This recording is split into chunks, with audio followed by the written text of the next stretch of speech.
the Cold Omaha Podcast Network.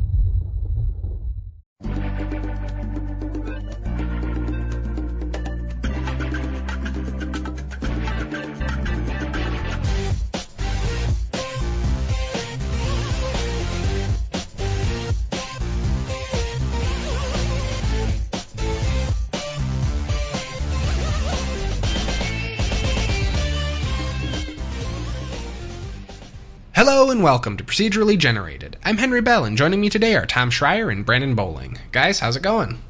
I'm doing pretty good. Just neck deep in E3 stuff. It's amazing how jaded I've become in a year. Last year I was like, oh, this is awesome. Yeah, this is great. This year I'm like, we'll probably get 20% of what they're talking about in this particular game. Don't worry. Soon enough you'll be just looking down your nose at E3 entirely like the rest of us. But for now, there was actually a lot of really exciting stuff to come out of the show, and that is what we're going to be covering this week in the news.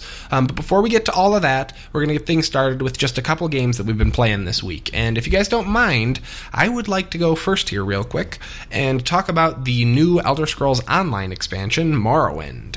I finally picked it up, you guys. You know how excited I was to check it out, and I'm happy to report that it is better than I expected. I'm really, I'm having a good time with it.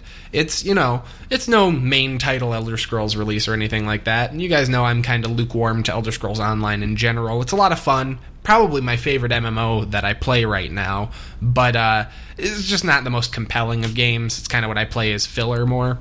I have to say, though, that Morrowind has kind of changed that a little bit. I've been doing playthroughs of a couple old games lately. You guys know I was doing all the Fallout 4 DLC, and not that old, but also playing through Fear, and all of that has taken a backseat now to just Elder Scrolls all the time, because I love it, man. They nailed Morrowind. They nailed Vardenfell. It's the first thing you do when you get off of the ship is you are in the starting zone from Morrowind. I'm flashing back to 15 years ago when I first booted the game up, and you're getting off the docks and you have to go through the Census and Excise office and almost immediately getting you almost immediately get pulled aside and get a divine intervention from Azura, the Daedric god, and also get brought straight to Vivec, so you can talk with the member of the Living Tribunal, Vivec or Vivek, depending on how you pronounce it. Are those dudes immortal? Yeah, it's interesting. It's in Morrowind. God, I just think they have so much better lore than the other Elder Scrolls games. In Morrowind, the continent of Vardenfell is ruled by the Living Tribunal, which is a triumvirate of three gods. It's a holy trinity of sorts. It's Almalexia, who is the High Mother. She rules over the capital city of Mournhold. Then there's Vivek, who is the half dark elf, half high elf dude who's a warrior poet and can levitate and stuff, and he's the guy who does daily miracles for all the dark elves. And then there's Sothasil, the clockwork engineer mage who researches the Dwemer and has a clockwork city in the center of Vardenfell. It's very cool. And while I haven't seen really any of Almalexia, I have seen tons of Vivek. The main story centers around him, and there's a lot of allusions to Sothasil as well, which is really cool, because I absolutely adore the lore of Morrowind. When I hear that kind of stuff, I get really excited. There's friction between the Ashlanders and the Great Houses, just like in Morrowind. There's references to the Nerevarine, which is the chosen one who you play as in Morrowind back in the day.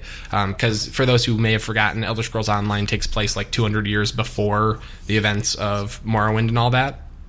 But it's just been really, really enjoyable to go back and see old places that I remember. They have all of the old, Suran is there, Balmora, Vivek, Molag Mar, Nisus, all kinds of the major landmarks and stuff. They look almost the same, except some look a little less developed, some look nicer because they're in better repair.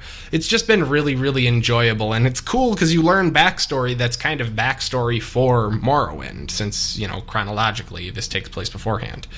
The new class, the Warden, is not very fun. I will say that's probably my least favorite part of the expansion. The Warden is the new sort of caster. It's like a weird hybrid class that supposedly is supposed to be able to tank, heal, or do damage, but in my experience it seems like they can really heal or do damage. I don't see a whole lot of people tanking with it.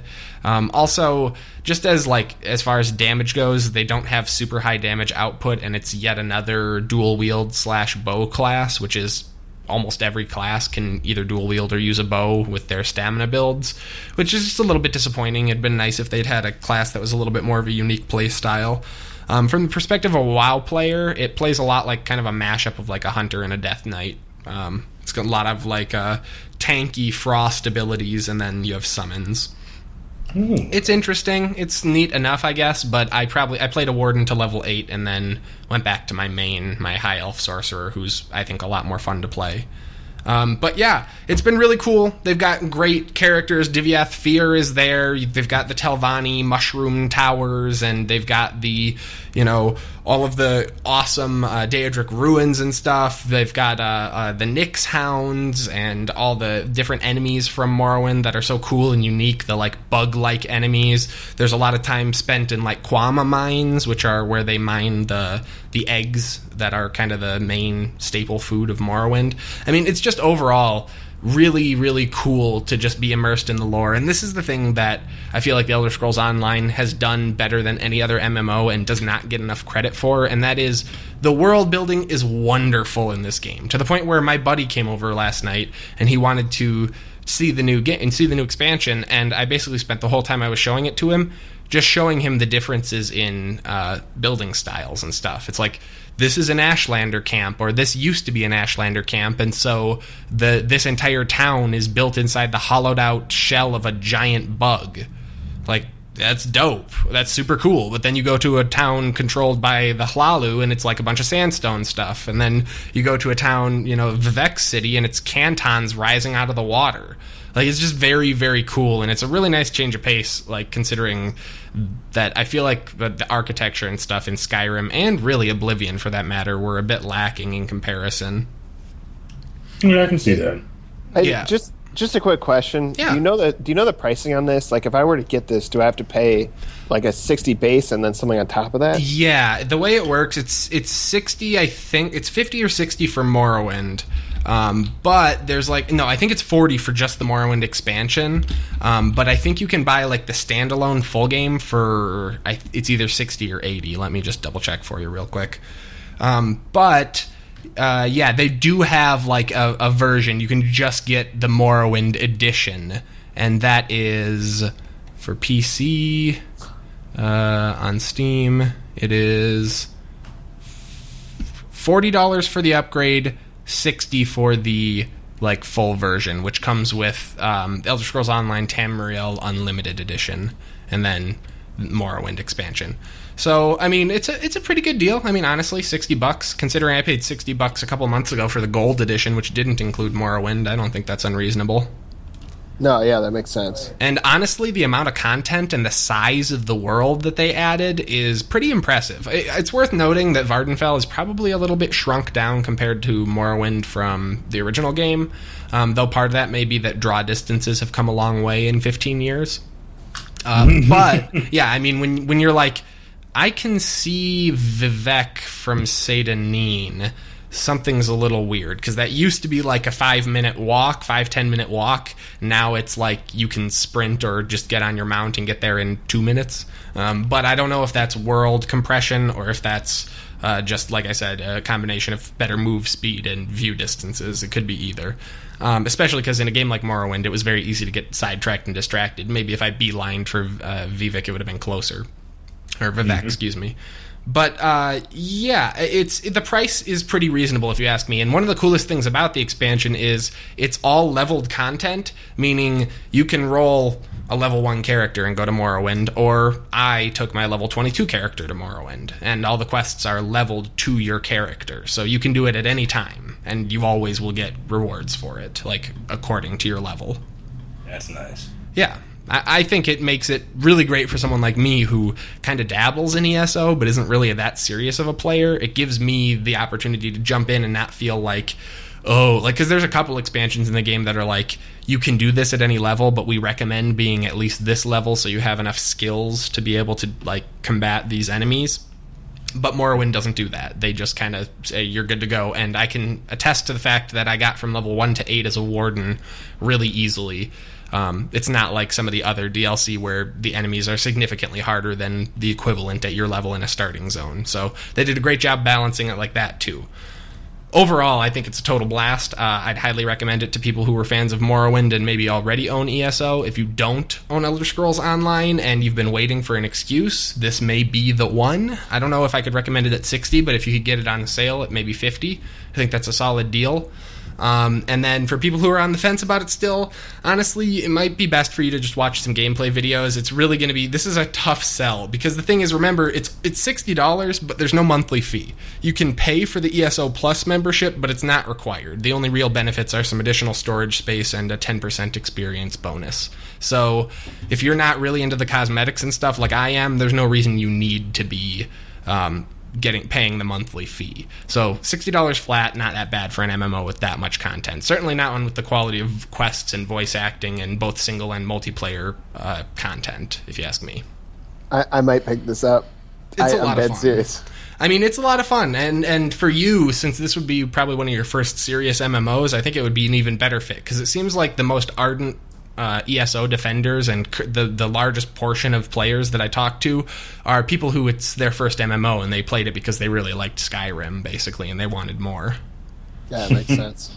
So, I don't know, I'm pretty stoked about it, and I have to say, considering, we'll be getting to this, but considering Bethesda's rather lukewarm press conference at E3 this year, it sounds like I'm going to be clinging to this expansion for a little while, waiting for the next big Bethesda release, so nice to have something. But that's really all I have to say about this. I want to focus really on the E3 news this week, so we can talk more about this as I continue to play it in the coming weeks. However, before we get to that news, Brandon, I know you had a super special game that you played just for us this week that you were really excited to review. Yeah, so toward the end of last week, I had busted through Rime and a couple of other really good games. I'm like, I want to play a really bad game this week. I'm just going to play a really bad game. I was like, all right, let me think of like the worst game ever. So I already played No Man's Sky and reviewed that a while back. Bad Rats. So I was like, I kind of scrolled through my Steam library, and I remember during the last summer sale, I picked up Homeworld: The Revolution and the first DLC. And I was like, oh no. Oh, snap, I remember this. I remember it was terrible. So I put it in, like, expecting, like, horrible hijinks.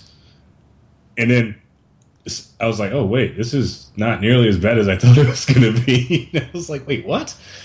So, just getting a quick synopsis. The game is like, if you know about the Homefront Revolution series, the first game came out was Homefront, and it was basically North Korea basically took over all of Asia and a little bit of Russia and basically invaded America. And it was garbage. And it was a garbage game. The story was intriguing, but the implementation of that game was terrible. It was just not a good game. And then the second game comes around, and everybody was super hyped. I came out in E3 2 years ago. I think they put a 2015 E3 announcements, and it looked great. But then it released and went through development hell, went through multiple hands, and actually had a very cringeworthy reception because of it was poorly handled and it kind of came out completely unfinished. Yeah. Multiplayer was trash. The game had multiple game-breaking bugs that took them forever to fix. Balance issues like you being able to stand in front of a firing line of enemy soldiers without dying. Yeah.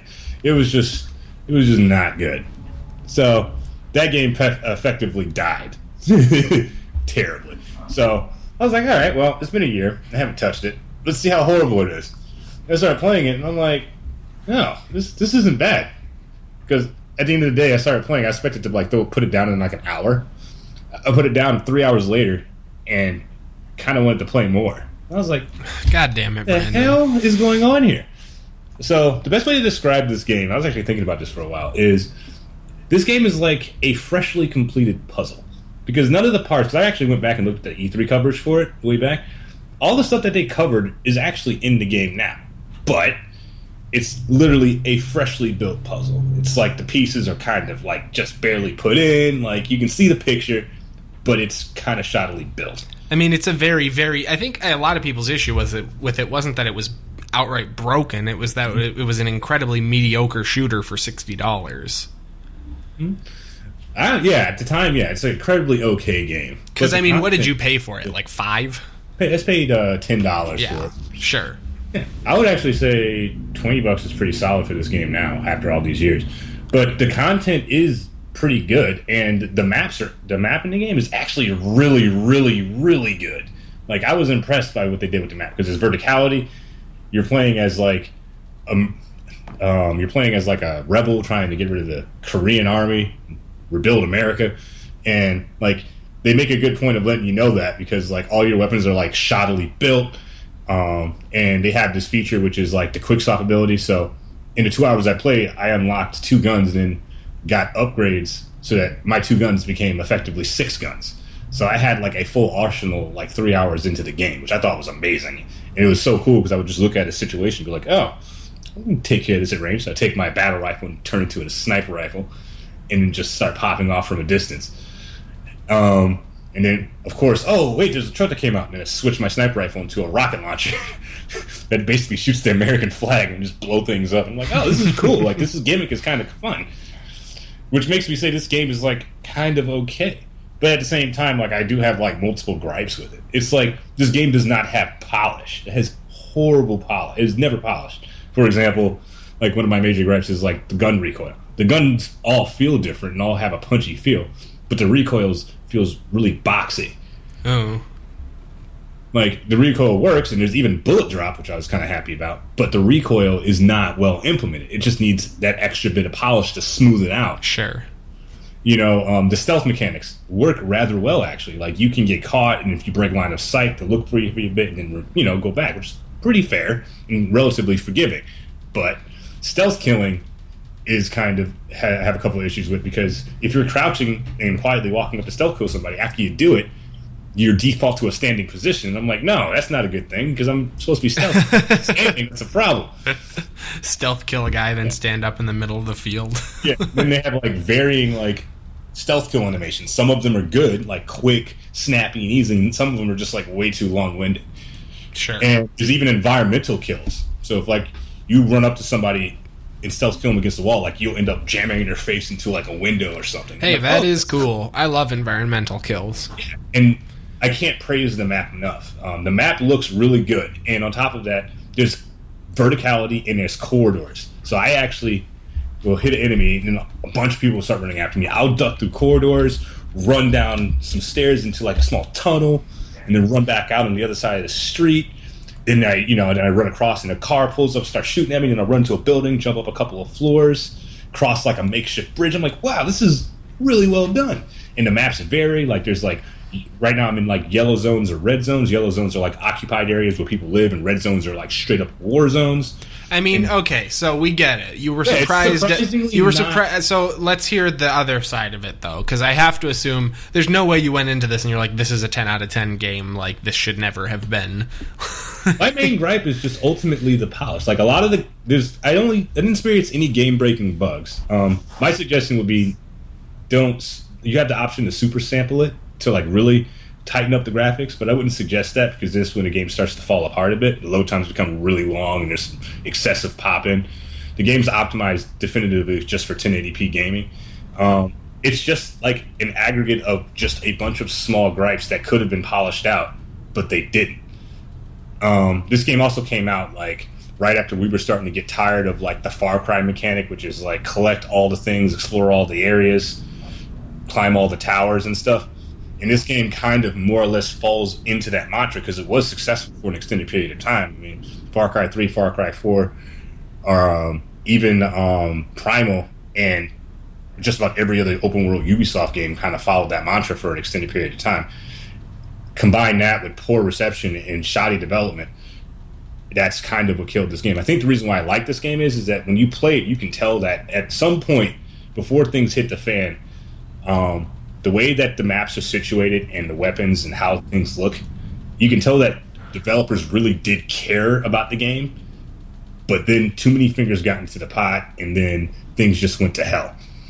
Because the story makes sense, there's no holes, per se, and there's like And most of the things that I don't like the fact that I can't pick up enemy weapons, are like explained in the game. There's no loopholes there. Everything that they said was going to be in the game is in the game. It's just never been polished, and ultimately, because it hasn't been polished and the poor rollout of the game, it kind of killed it, and it's a shame. Because honestly, I played the game and I'm like, this game is worth $20. I could see somebody paying $20 for this game because there's a lot of content there. Mm-hmm. And I wanted to come back after 4 hours. I'm like, I did not expect that. Because I came into this game like, this is going to be horrible. I've seen videos. And I think they fixed a lot of the stuff for it. That's interesting. Yeah, that's a day late and $1 short. And 50% of its Metacritic score short. Yeah, it's just like... Because I tell you right now, flat out, I enjoyed playing this a bit more than I like playing Call of Duty Ghosts, and Call of Duty Ghosts is definitively a better game. Like, it's better polished, it looks better, the controls are tighter, the gunplay is better. But this game has like soul. It just was very poorly put together. This game has soul. Like, the people who worked on this game really did care, and that's kind of like what I feel when I play it, because like the way things are put into the game, like how you collect things, it's streamlined, and it almost was there. But they just dropped short. They just dropped the ball at the last second. They never finished it, really.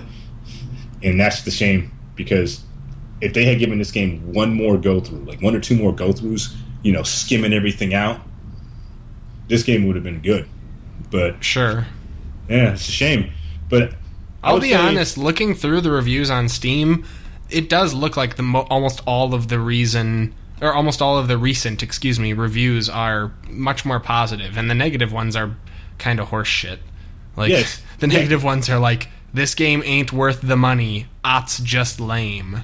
Or no AK, I'm not playing. Here's one. This game is good, but after finishing main plot, you ain't got nothing to do. Simply, it's boring, dull, and repetitive. Do not recommend. I'm like, after you beat the whole campaign, you have 22 and a half hours on record. What are you talking about? Yeah. So fair enough. Maybe I'll give it a peek if it's on sale, honestly. Because don't pay anymore. I would say I paid $10 for it, so I'm going to stick with that. I'm going to say I'd pay $5 to $10 from what you've described. Yeah, I would pay $10. I would say it's worth $15. I've got other first-person shooters that I haven't played, though, that I'd rather play more, I feel like. Yeah, this is a game where if you see it on sale and it's a good price, like, oh yeah, sure, why not? But don't buy it at its current price. It's great for the gaming drought we're going through right now. Yeah, and it's good to and it's good to play if you want to see it, if you want to just be impressed, because you're going to have dead expectations. Sure. So I just was really surprised. This game really surprised me. I did not expect to find an inkling of enjoyment out of it. Awesome. Well, nice to hear a positive perspective on something that I have not before. I think that's really cool, and I'm glad to hear. It's easy to forget about a lot of these games that have huge launch disasters and then be like, it launched poorly, so it's a bad game. But as one of the few people that was able to run Arkham Knight on my PC, let me tell you, just because a game has launch problems does not mean that it is a bad game. And it sounds like Homefront may have gotten a bit of a raw deal on that as well. If they do support it after launch and patch a lot of that stuff, they deserve credit for that. So I'm glad you were able to highlight it. Yeah, remarkably okay game. Nice.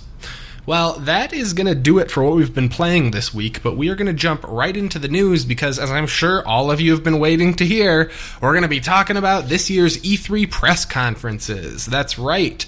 We had quite a few, starting so early that for a while I couldn't figure out when E3 actually was, because they started last week. It was weird because I was using YouTube as my primary platform for coverage, and I started seeing coverage start on Sunday. Yeah, I feel like there was even some stuff Saturday maybe, but I could be mistaken there. Saturday night or Sunday, and YouTube usually has a very big coverage portion of their site dedicated specifically to it, and there was just nothing on Saturday. No, it wasn't till Monday, was it, or Tuesday, when they finally switched over the logo? Yeah, So I was just like, wait, what's going on here? Did something go down that I didn't know about? Did YouTube finally get fed up and eat these crap on occasion? No kidding.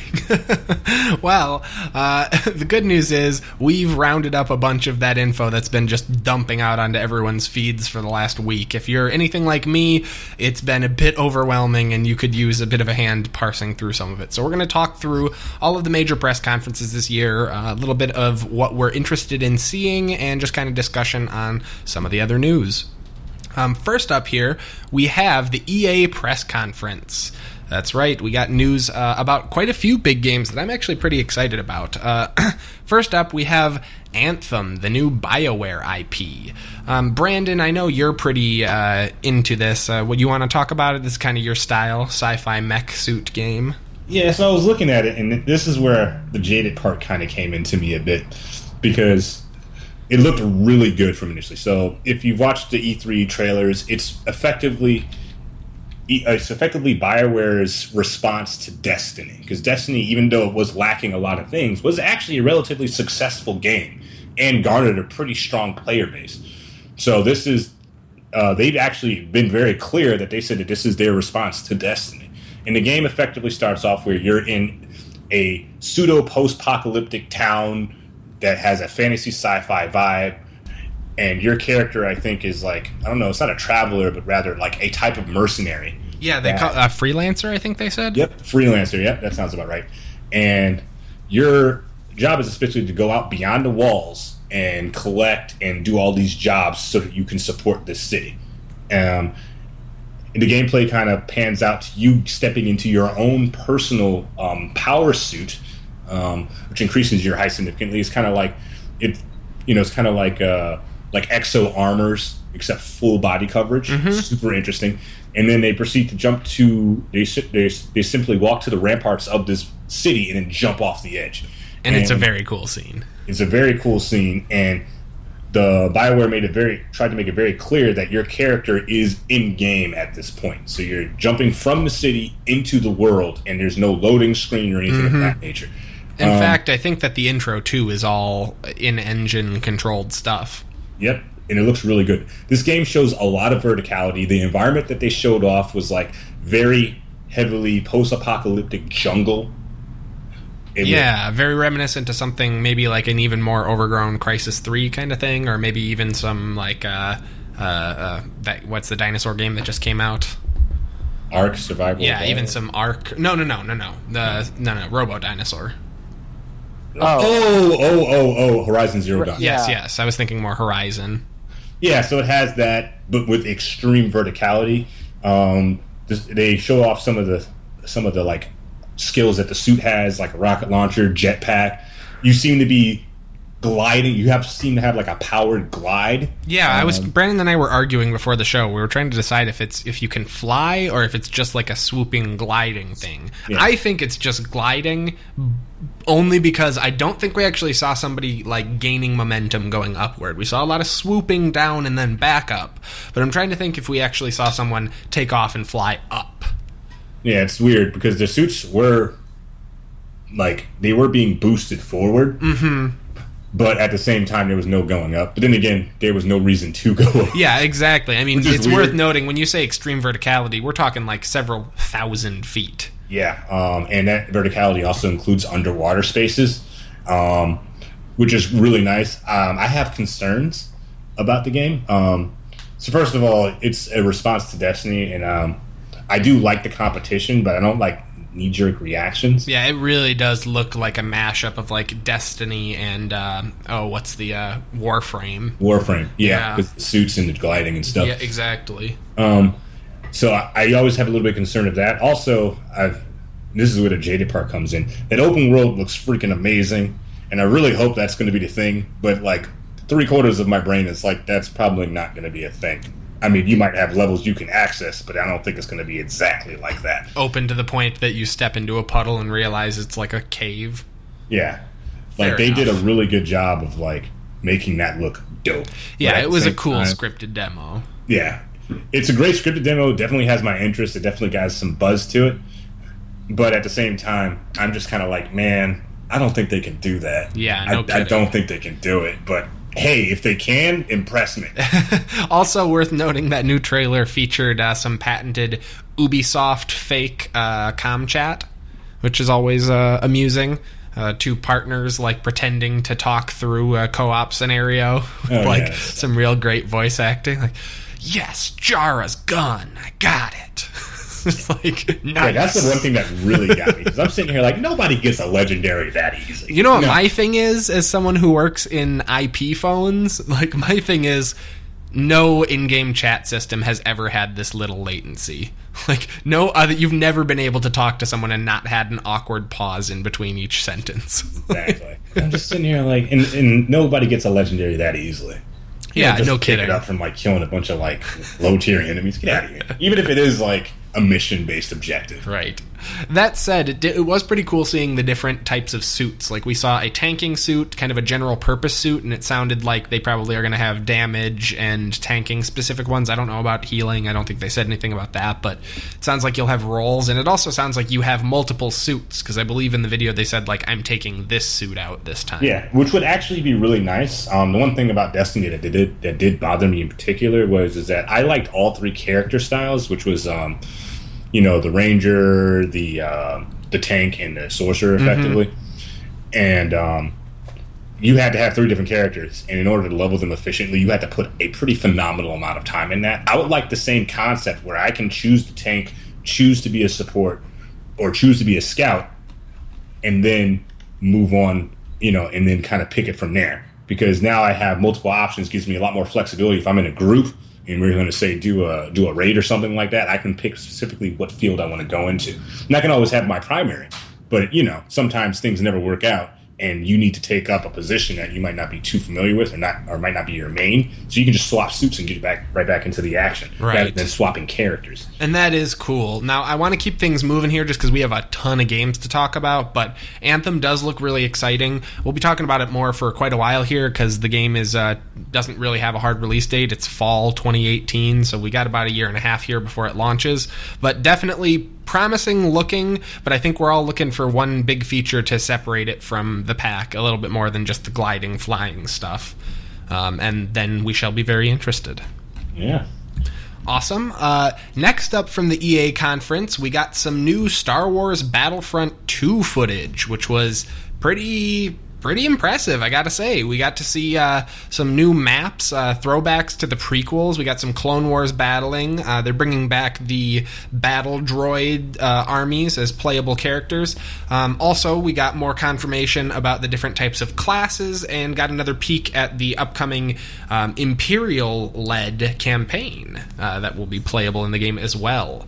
They also talked and teased some new heroes and new ways of doing the hero loadout, so it's not a bunch of people camping around the power-up tokens. Overall, I'm pretty impressed. Still no word on Galactic Conquest, and I don't think any confirmation of space battles with actual capturing of ships on foot. But it looks like several of the big features that were missing from the original have been added in. Probably most notably the single player. Their big nothing buzz thing that they were saying at the conference was, it's got 3 times the content of the original Battlefront. And I'm like, because we used uncompressed textures this time. What does that even mean? I was actually going to go with, you have a single-player campaign now. Right. So, yeah. No kidding. Well, that's the other thing, too. It remains to be seen what the single-player campaign will be. It looks intriguing. It looks like the cutscenes will be very cool and story-driven. I'm curious what the actual missions are going to be like. From what I've heard, it seems going to be what is it, Battlefield 1 kind of story, where you're kind of jumping in between these different parts of the war, but you're jumping into different, not timelines, but different times in the Star Wars universe. Hey, that'd be cool, although I don't know how that would work since it's following the Imperial, that Imperial group, or the Imperial, it's like a stormtrooper group, specifically right after the Empire has fallen. It's going to be so cool. Yeah, I'm really intrigued. I think it's going to be one of the most interesting Star Wars stories we've had in a while. Overall, I was pretty impressed. I personally am pretty excited because I actually like shooting down battle droids in the multiplayer. That's just fine with me. Them adding them in and seeing some variety like the Naboo map is pretty impressive. Also, they had talked more about... They did have this, I believe, in the first Battlefront, but they're talking about doing more variants with multi-stage maps as well, the ones where you like push up as you continue to progress through the map. For example, they had like the Naboo... I don't know, you land on Naboo, and then you push through like the Royal Promenade, and then the third part of the map is the palace, and you're taking the palace or whatever, which I thought was cool. It seemed like more differences between the progressions, not just moving the border forward, which is nice. Overall, I was pretty impressed. You guys have any exciting thoughts on the Battlefront 2? I just hope the single player is like worth playing. That's about all for me. I kind of second that. This was one of my favorite or most anticipated games. Like whenever the first one came out, it was so disappointing that at the same time I like the concept. I'd give it a second run if they do it well this time. For sure. Oh, and one more thing I want to highlight because I totally forgot to mention this: all the DLC is going to be free. All the maps will be free. All of the, non-microtransaction DLC will be free. They learned their lesson about splitting the player base, it sounds like, which is good, although it remains to be seen what kind of a microtransaction system they'll be replacing that with to try and recoup the difference. So I just always find it confusing that people think that will work, and it never does, and they always try it, and they always fail. Yeah, but I'll be honest, having a real bad microtransaction system could doom it from the start, so they better figure out a good balance. Well, yeah. Well, For Honor is a perfect example of that, aside from his peer crap. Yeah, no kidding. Awesome. Well, yeah, Battlefront 2, definitely something to keep an eye on. I'm tentatively excited about it, but I was tentatively excited about the first one, so I'm going to try and keep my expectations in check and just be hopefully pleasantly surprised. Mm-hmm. Best way to do it, my friend. Next up, this is just one I wanted to touch on because there's not a whole lot to say about it, but A Way Out was announced. This is an upcoming game from the creator of Brothers, A Tale of Two Sons, a game that I've talked about a fair amount on the show. They are creating a sweet new co-op-only adventure where you play as two brothers who are in prison, or two friends in prison, who are breaking out together and then being outlaws. And it looks really interesting. It's got a lot of cool shared mechanics. Like I said, it requires co-op, so it's got a lot of cool shared mechanics, like putting your backs against each other and walking up like a narrow vertical corridor. They've got reaching out, like jumping further by reaching out to catch your buddy and pulling him up. All kinds of different mechanics that require the two of you. And it sounds too like even if you're playing multiplayer, they really want you to have a couch co-op style experience. So even if you're playing online multiplayer, you get a split screen view of your co-op partner's screen, which I thought was kind of neat. I thought it was a cool idea. I didn't have a whole lot to say about this because this really feels like the kind of story-driven game that you need to get your hands on to say a lot about, but I'm just curious, do you guys have any strong reactions to this guy? Well, that's going to be a game that me and you play together, Henry. Oh, hell yes. I was going to say, this is for you fools that still want one screen co-op. Hey man, couch co-op is great. Do you know how much fun I'm going to have, like shoving Brandon off the couch? Yeah, no. It is his couch, so he's well within his right, too. There it is. I think these guys should listen to their audience, and certainly there's been a call for a co-op game for a while, so I think it's a good thing. Definitely, and I'm excited considering, I don't want to get into it too much, but considering the way that game mechanics were blended into the story, maybe the best that they ever have been in Brothers, I'm really excited to see how they use game mechanics to tell this story as well. Yeah, it's going to be fun. Awesome. And that game is going to be launching in early 2018 for Xbox One, PS4, and PC. Next up from EA, we have the new Need for Speed. Brandon, any thoughts on Payback? Yeah, so I was taking a quick look at that. So the simplest way to describe this is that it's kind of a mashup of Need for Speed The Run, which was their only real story-based racing game that they came out with, and Fast and the Furious with a bit of Italian Job mixed in. That is the best way to describe this game. What about Split Second? Because I've heard that comparison. I barely remember that game because I didn't really like it that much. Okay, sorry. But these are just like titles that because that's actually what they are aiming for. Like, it's clear, like, the Italian Job references are there. The Fast and Furious is, like, literally in your face just based on the cars you're driving. And the most notable comparison within EA's, like, IP for this is Need for Speed The Run, which came out, like, maybe, like, 7 or 8 years ago. Sure, yeah. Every time I hear a new Need for Speed game is announced, I'm like, Jesus, another one? And then I'm like, oh, it's actually been 5 years. Well, the good thing about them is that they don't hash out too many of these every time. Yeah, that's what I'm saying. It feels like they're constant, but really they have a normal development cycle. Yeah, and they've lost their touch. But then again, at the same time, they've been doing a lot of experimentation as to what they're going to do. Like, for example, I'm even seeing a bit of the crew in this when I first saw it. In a sense, because if you remember, like, the EA's press release for the crew initially, like, you were actually doing a mission where you had to knock out a bunch of drivers, and the EA press release for this game was effectively you're knocking out a bunch of cars while chasing a tractor trailer to do, to knock out as well. Right. So it's pretty interesting. I'm also seeing, like, some Most Wanted in this as well, in terms of, like, the wipeouts that you're doing when you're knocking cars out, slow motion knockdowns. So, I mean, it looks pretty interesting. Need for Speed has had, like, a pretty interesting role. Like, the last Need for Speed game that came out kind of was okay. Yeah. It had a lot of issues. Like, drifting in that game was ridiculously difficult to figure out. And it wasn't because, like, it's hard. It's a semi racer. It's just, it's not well done, So, I have expectations. It looks great. But we'll see. We'll just have to get some more information and see how it works out. But I'm excited because, I'll take any racing game. And honestly, if they have anything remotely close to Spy Hunter, in case you guys are wondering, that was like one of the few games that Rock straight up starred in, where you're just like a spy driving a car with a bunch of cool abilities. I would be excited. So we'll see what happens. Nice. Yeah, definitely one to keep an eye on. Next up, just glossing over this real quick, but there's some new Battlefield 1 DLC coming. They're going to have night maps and some new maps. So that's a thing that's happening. I got to get around to actually playing that game. Yeah, no kidding. Also, the new FIFA has been announced. It's going to have a continuation of the story for Alex Hunter from last year's game. The, like, kind of campaign mode where you got to play as, like, the fake... I think fake soccer player. Apologies if he is not fake.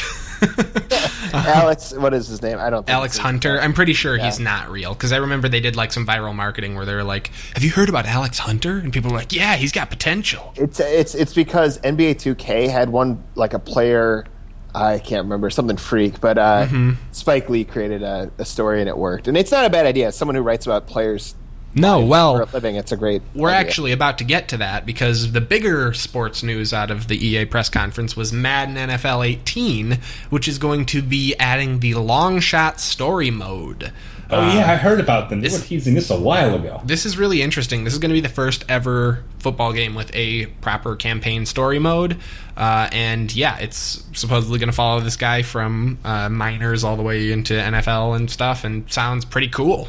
I don't know. Yeah, that's something I could get into. I've never been into the Madden games at all, ever in my life. But, getting something that I can identify with, like wanting to reach your goal is something that I would actually have some interest in. Definitely. Although I will say I do have one question, which is, how come I can never make my own character in these sports game campaigns? Like, what if I want to be the best?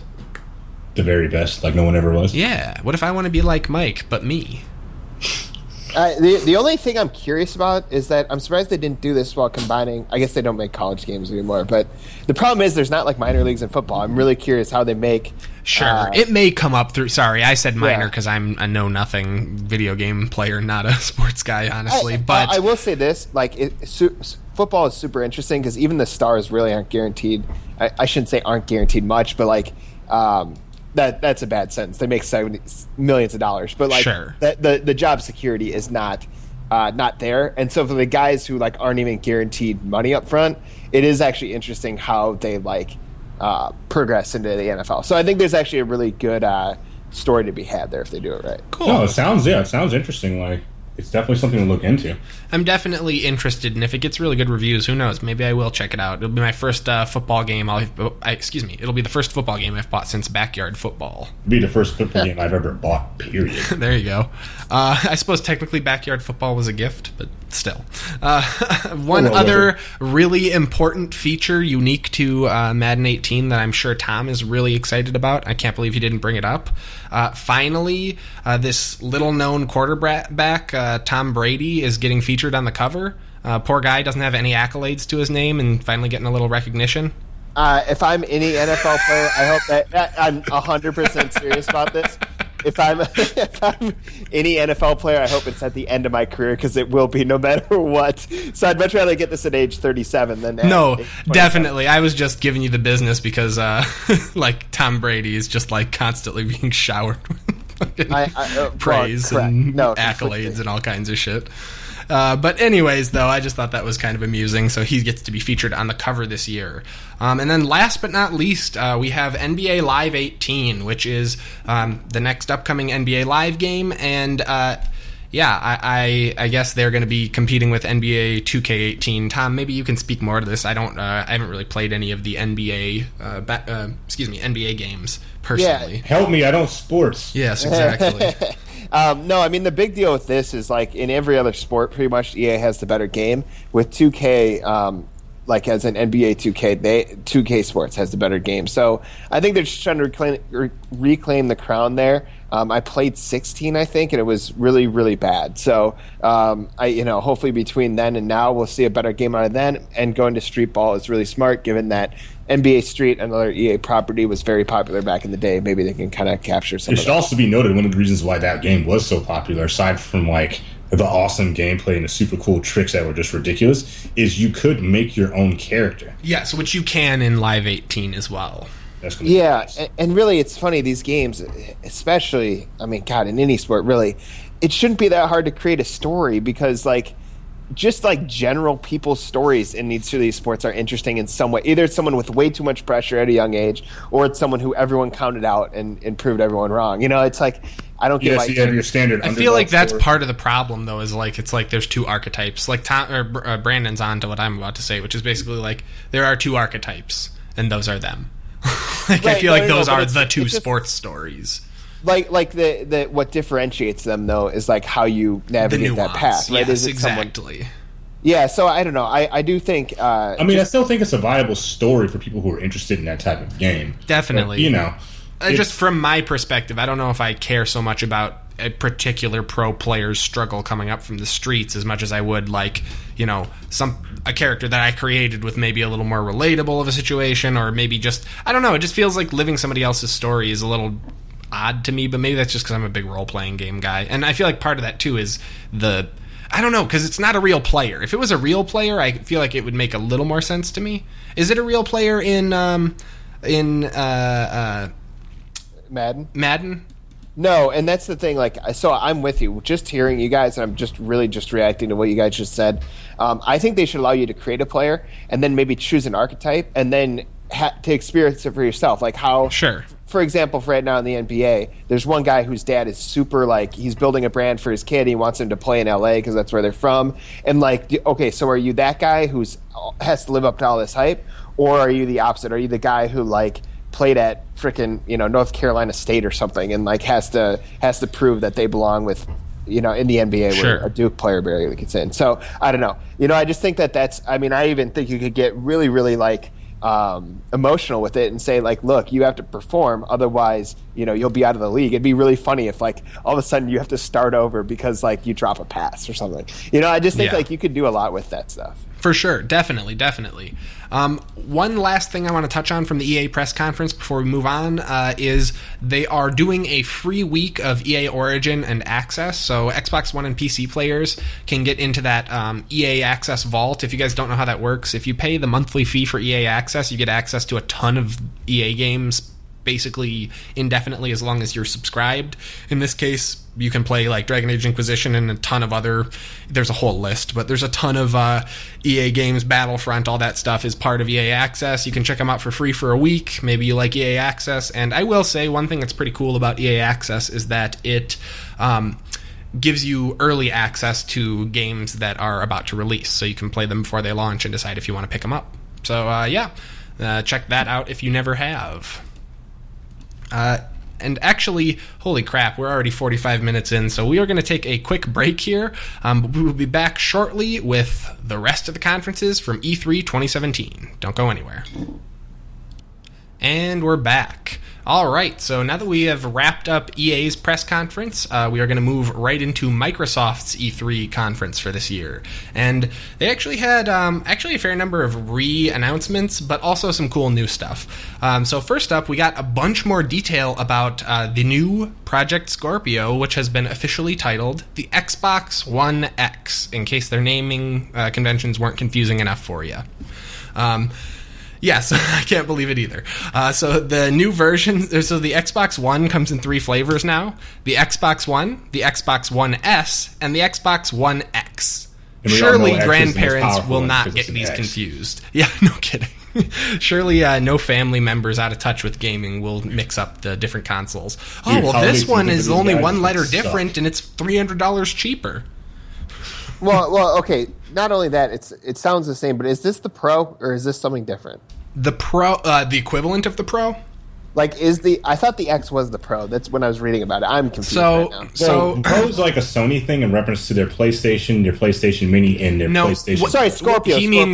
He's confused here a little bit. So what it is there's the Xbox One, then there's the Xbox One S, which is the slim version. Yes. Then there's also Project Scorpio, now titled the Xbox One X, which is going to be the first ever native 4K supporting, supposedly, console, which will be retailing at $500 now. Mm-hmm. We also got a release date for it, which I'm blanking on. I think it's really soon, actually, though. Let's see, release date. Come on, robot. I can't find... Oh, there it is. Sorry. It's going to be coming out November 10th. Oh, excuse me, November 7th this year. Which is interesting, and like I said, launching at $500. I'll be curious to see if they're actually truly running at 4K native resolution, and I'm also curious to see what kind of market this has, because this is really a power gaming console, and at this point I have to wonder, like, you're like $100-$200 short of having pretty much equivalent PC, or a pretty much, more powerful and useful PC. I worry a little bit. What do you guys think about Xbox's push on hardware lately? Like, they talked a bit at the conference about how they've really focused on hardware this generation, and I don't know how I feel about it. I feel like, if anything, they've almost, from my perspective at least, it feels like they've shot themselves in the foot a little bit by giving up all their exclusivity on their consoles for PC. Well, it's difficult because it's hard to describe. But consoles, for one thing, just to make it very clear, consoles do have a place, and I can already predict that this is going to sell very well because people. I'm just curious, Tom. What is your, like, as the only dedicated console gamer among us? What is your and as someone who owns an Xbox One specifically? What are your thoughts on this console? Like, I haven't been super upset about the exclusives. I mean, I think, like, if you're a diehard gamer, I know a few people who are, and they get both. That's not the direction I'm going in. What I would love is for the Xbox truly to just become a PC that's like, for dummies like me. Like, basically... I mean, at that point, isn't that just a PC? Like, why not just buy a pre-built PC at that point? Because... Yeah, I was going to say that also, like, Steam has, like, platforms that are PCs for Steam Box and stuff. Although I will say I would probably rather have a console than a Steam Box. Yeah. See, that's my issue. Like, think about it this way. If I didn't have you guys, and, like, there's a few other people I know who are PC players, but most of the people I know aren't. Like, my issue is I'd be like, I need to go in the store and get something that's powerful, and then I know I'm not going to overspend on. And then, like, that's what I want the Xbox to be, and I feel like they're kind of going in that direction. Well, that's the whole point of consoles. Like, you have a dedicated device that is simply for games. Sure, right. Although it's worth noting, like, this 4K heavy focus and all that is, if anything, kind of more of a branch out. It's less for games. It's more of that whole it's the center of your room thing. They still have a cable hookup on there. Yeah, right. I would say this. I think, generally speaking, I'm probably going to skip, like, the next phase of Xbox, and unless they do exactly what I've said, where, like, they're just basically making a PC, but making one that's, like, a pre-built, you know what I mean, a PC for dummies. Do you want a modular Xbox? Do you want one where you can spend $100 to upgrade from the Xbox One to the Xbox One X? Or do you want, like you just want one that's going to last a long time, and you don't feel like you're like, how are you feeling now that you're 3-4 years out from your purchase and there's been 2 more iterations of it since? Not super concerned. The only issue I have with my Xbox One right now is it turns on by itself. Not sure why it does that. The Kinect. It wants to eat your soul. The ghost in the Kinect. Platform for that thing. Oh, well, sorry, what, Henry? I said it's the ghost in the Kinect. Right. Exactly, it is the ghost in the Kinect. I don't have my Kinect connected. But anyways, I don't know if you know this, but the Xbox One can't run without a Kinect hooked up to it. Phil Spencer would never lie. That was sarcasm, in case you guys. I got that was a real thing they said at the beginning. The only other issue is that I don't have a ton of memory, which isn't a big deal now. I kind of just rotate through with what games I'm playing. However, I'm worried that like more advanced games down the road will demand more. Sure. Well, especially if we're going to have games that are like, yeah, this game can run in 4K. It's like, well, shit, I hope I can choose not to install 4K textures, because let me tell you, I've played Doom, and it's like 50 gigabytes for a single-player FPS, and it's stupid. Like the crappy version, even crappy like Homefront to Revolution was 50 gigs. Yeah. And that you can super sample up to 2K. So that's my thing. Like, I'm not super worried about the Xbox One X. I actually read up on it, and I'm like, I don't have a 4K TV. I don't need this right now. And I think that's really the sell at the end of the day. Although, to be fair, it's going to have the same issue that the PlayStation Pro had, because even if you are running at 1080p, you still are going to get a performance buff in comparison to the earlier models. Yes, and a lot of games are with Battlefield 1. Also, a lot of games are adding downscaling. Exactly, and like people are getting like extra frames, which could, from a competitive perspective, a la Battlefield, even Gears of War and stuff like that, you're going to get an edge. That's an interesting point. I didn't even really think about that, but that's a very good point, especially in games that, there are games out there that have significant slowdown on consoles. Like, I would wonder at something like, I imagine maybe For Honor would have occasional slowdown and stuff. That would be a kind of game that maybe you'd want to have it with. That's really interesting. Yeah, and given the specs that the Xbox One X has in comparison to the earlier consoles, like, if you're playing Battlefield 1, you're probably going to be able to push 60 frames or close to it on the new Xbox One X, whereas you're probably not going to be able to pull that off with a standard Xbox One. Yeah, that's a good point. That's really interesting. So, I'll be very curious to see what kind of game support this gets, because they seem to be implying that there's going to be a lot more features that you can use with just any game with the One X than there was with the PS Pro. The PS Pro almost feels like a half-hearted attempt comparatively. Well, the PS4 Pro, it's a couple hundred cheaper, but does it matter? Well, yeah, but they use a different type of architecture. It's not something that's going to run full native 4K. No, it's not. It's not a 4K machine. It's checkerboarding. So it will scale specific. It has software to scale specifically to get 4K-ish, is what they describe it as. It's bullshit. Checkerboarding is not 4K. Yeah. But ultimately the reason why consoles do play such an important role is it is a platform for a very significant amount of the consumers to access and play games. It also is a platform that this is kind of where it gets cloudy a bit, is because there's so many different versions of that platform. Developers have a standard template to develop their games around.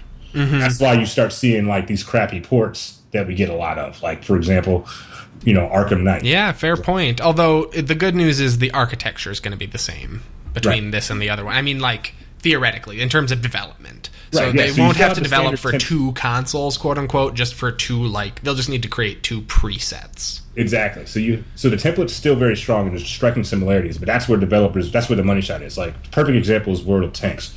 World of Tanks is a PC game, but it's also been recently ported to console, and it just looks better. That's cool. On console than it does on PC. Because, go ahead. Because it's just better optimized. Well, yeah, because the main perspective, and many people talked about it, is World of Tanks initially was designed to run on a potato. Like, it really was. So you have a variety of ranges of PCs, some from mid-tier, low-tier to high-tier. Yeah. And that game has to encompass all of those settings and all the intricacies. Whereas if you port over to console, you just have a flat template. Right. I'm really curious. We've seen this as a little bit of a trend recently, but I think we're going to see a lot more of it, especially as we get towards what Tom is kind of dreaming of. I think that sooner or later we're just going to see adjustable settings in all games on console as well. Yeah. So I think that once we have adjustable settings on console, it's going to solve a lot of that stuff, and you can make the trade-offs on your own. Cater to Tom. That's the business model going forward. Exactly. Awesome. Well, that's pretty much all we got on the Xbox One X so far. We'll keep you guys posted as we learn more and get closer to the release. Next, we are going to be talking about... let's see, Cuphead, because I know Tom will not stop messaging me about it in Skype chat. So yeah, Cuphead finally got a solid release date, which is pretty exciting. It's going to be coming out this year, I believe, in fact, isn't it? Or is it early next year? September 29th. This is the game to end all games. Tom, I think it's so funny you're so into this only because I don't think you're going to like it, man. It's a boss rush. I just like the Cupheads. Jesus. Well, yes, this incredibly stylish Disney animation-esque boss rush side-scroller is going to be coming out at the end of the year. I know a lot of people are really excited, and we're frustrated with the delays recently, but hopefully we're going to get the best possible game in the holiday here. Mm-hmm. So that's pretty exciting. What other news we got? We got a little bit more Anthem gameplay, though we talked about that already. We got some confirmation on the new Assassin's Creed. I don't want to get too far into this because it's still just a trailer we've seen so far, but it looks pretty intriguing. We've confirmation that it's set in Egypt. I'm pretty excited. I got to see some gold-capped white pyramids, which is something I wanted for quite a while. Yeah, and I'm kind of sold based off of that, to be perfectly honest with you. Also, I really liked the tone of the trailer where they're like, we were the first to conquer the world, and all this stuff. It was pretty cool, even if I'm not sure it's technically accurate. But anyways, the new Assassin's Creed is pretty exciting looking. However, it is still a ways off. I believe it is going to be coming out October 17th. Yes, October 17th, 2017. So, yeah, look forward to that if you are a big Assassin's Creed fan. Yep. One thing that we've really been waiting for, Crackdown 3. Hell yes. We finally got a release date and an awesome Terry Crews gameplay trailer. I'm kind of mixed about that. And not because it's bad, but if you're going to put Terry Crews in there, because he kind of fits perfectly, God damn it, give me a preset for a character that looks like Terry Crews. No, I'll do you one better. I want him to be your, agency contact. Oh my gosh, that would be perfect. Dude, you have no idea. I would just buy the game. It looks really fun. Although I will say, actually, we got to see some gameplay of it. It did look a little dated. I'm a little nervous, but I know it's got some of the same developers as Saints Row 3, which is promising because Saints Row 3 is kind of the ultimate of that style of game, the open world kind of zany comedy action platformer, but it looked a bit dated to me. Graphically it was fine, it kind of fit the Crackdown style, but just kind of the animations and stuff, it looked a lot like the first Crackdown. And that's a good and bad thing at the same time. Yes. However, my concern primarily, it was a little stiff looking, I guess. Exactly. My concern with this game is that it's been in development for a very long time. Yeah, and it was supposed to come out 5 years ago or something. Wasn't the second delay's release date a week ago? It keeps getting pushed back, which is troubling. But this is like the Western version of what's that Japanese game, The Last Guardian? No kidding. It's just yeah, we're working on it. We're still here. It's not quite that bad, but yeah, it's pretty bad. I'm a long time for this, man, because I remember playing the first Crackdown when I was in college. I mean, the second Crackdown when I was in college. I think that, a big part of it is I think it might have been pushed back a bit because of the Scorpio, or rather the Xbox One X now. I think that it's going to be one of the big launch titles because they talked about how it's going to have a lot of advanced features that require the new console, so I think that may be tied to it. Yeah, but I do think it does need a pretty big graphical overhaul. It might even need a whole engine overhaul, given the time, It was a little troubling, just what I saw. But that said, was listening to an interview with the developers actually right before the show started from the Giant Bombcast at E3, and they were talking about how he worked on Saints Row 3, and he gets that there's a lot of stuff people want to see. They're going to be bringing back hitting people with light poles, transforming vehicles, all of the stuff that you loved from the original game. So I am somewhat, I'm tentatively excited, but I'll be honest, this got me a lot I'm a lot less excited now than I was when I saw the video of all the destruction last year. Let's put it that way. The game, to me, looked more appealing in that trailer than it did in this one. But I think that a big part of that is that they were going for a weird kind of Borderlands sort of trailer on this one, rather than the more serious trailers that we saw last year. This was supposed to be more goofy, running around, jumping around with your friends. But, I don't know. It looked very much like a bunch of guys streaming on Twitch, which was weird. But yeah, so Crackdown 3, it is coming. Also, Forza 7 was revealed. Not a ton to say about this, except that it is going to be running at native 4K 60 frames, which is There's actually cool. a lot of gameplay teased pre E3 about this, so I've actually watched a bit of it. A lot of people have been playing it. It looks pretty good, so I'm excited. Nice. We'll talk some more about that when we get a little closer to launch. Also, PlayerUnknown's Battlegrounds is coming to Xbox One this year, which is pretty cool. In addition to that, they talked about a bunch of new features, some upcoming guns, but most importantly to me, they're going to be fucking adding in vaulting and an official zombie mode, the two things that I desperately need this game to have. Vaulting, because you still get stuck on, like, pebbles on the ground, and and also I want to be able to jump out windows, and the zombie mode, because I don't have 100 streamers ready to go who want to play zombies for me. Like, I want to be able to queue into a zombie server and, get that experience without having to be a super popular streamer. Or even be like, and you even have good co-op matches in there. 'Cause I can see myself getting more into that. Yeah, and also I feel like there's potential if they modify some of the systems, like make it so the circle slowly shrinks around the survivor team and stuff like that. It'll make the game a lot smoother as well. That mode, anyways. Nice. So that's pretty exciting. In addition to that, we got some more info on Sea of Thieves. Unfortunately, it is going to be delayed till 2018, but holy shit, you guys, I am super excited about Sea of Thieves. This is the new Rare game, obviously in partnership with Microsoft. This is a first-person pirate adventure game where you and a crew of friends are sailing ships, battling at sea, digging up sunken wrecks, all kinds of really cool stuff. It looks awesome. Legitimately, if this is just like Black Flag but better, I'm buying this. I don't think that's even a fair comparison, honestly. I don't think it's going to be anything like Black Flag. I think it's going to be so much better. It's going to be like, hey, buddy, I need you to unfurl the sails. You'll have to have someone in the crow's nest. They showed a kraken.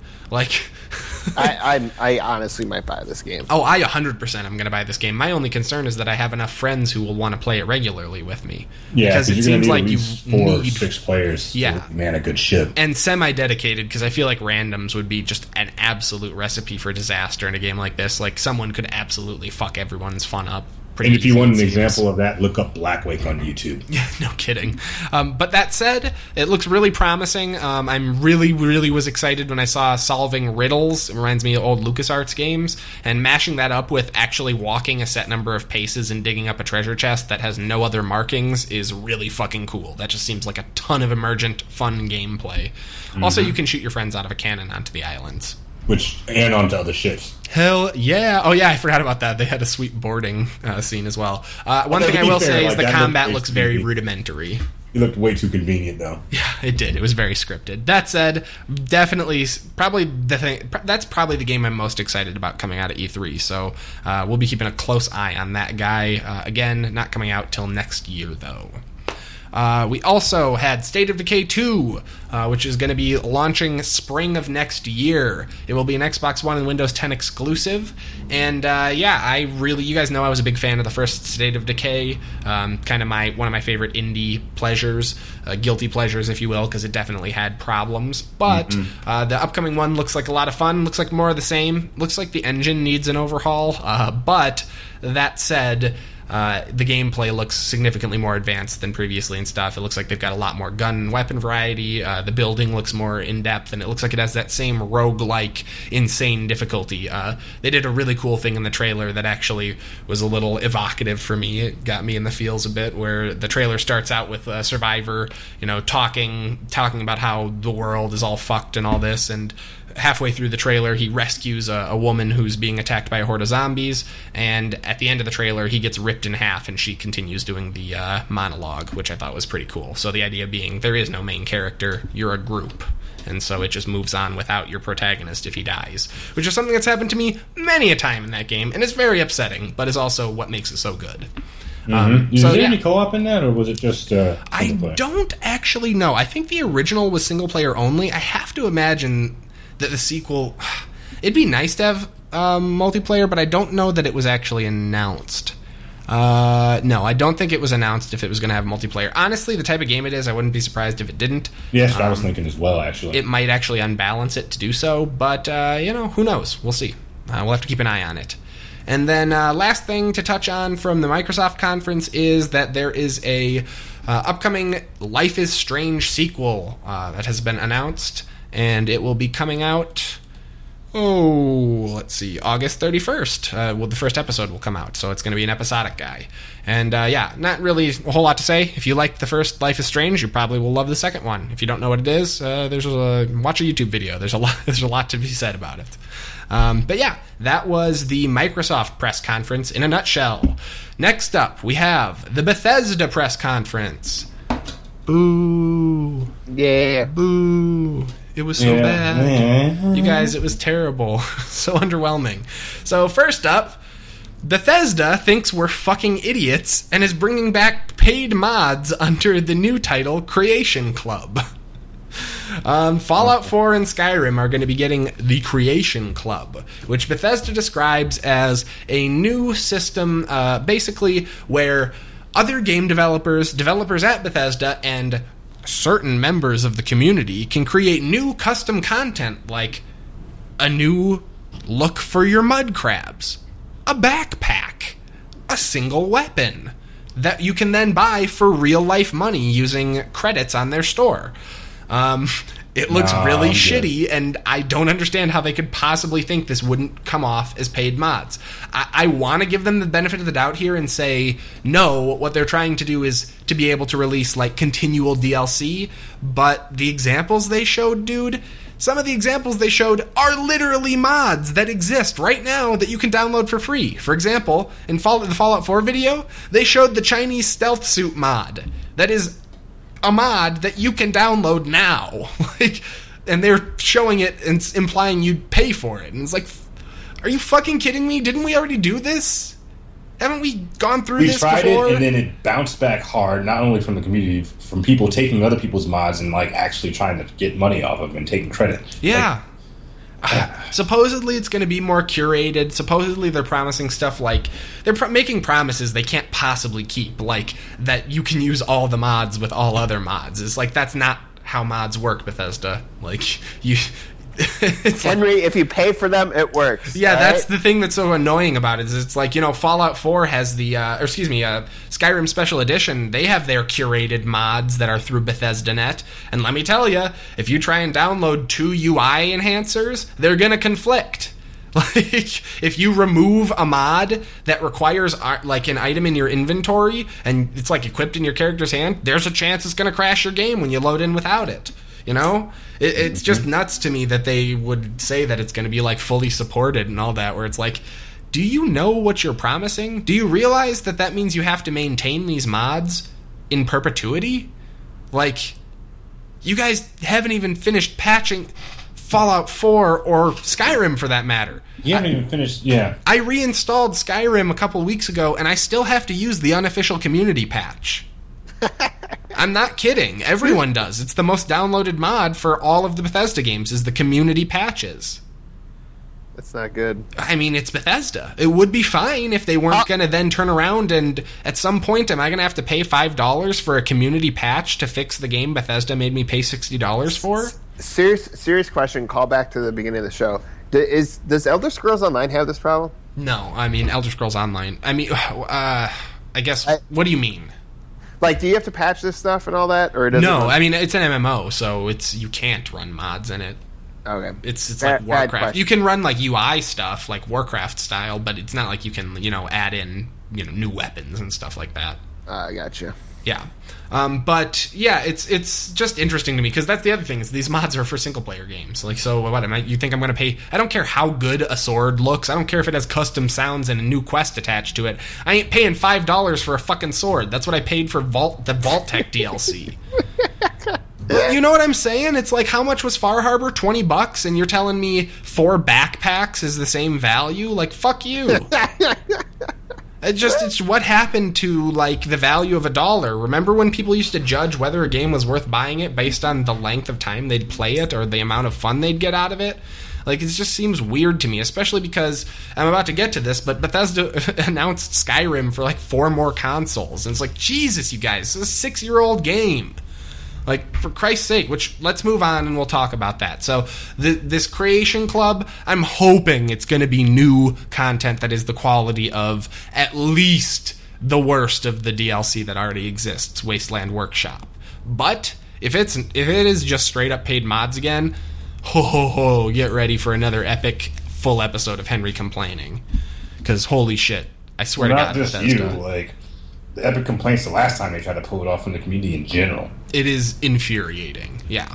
Which begs the lesson. It's like, you guys think we're dumb enough to think that just because you rebrand the same shit that you tried a couple of years ago, we're just going to be like, oh, no, it's different. You know? It was really ham-fisted, too, because in the trailer they showed, they deliberately, I think, didn't mention anything about purchasing credits for real money.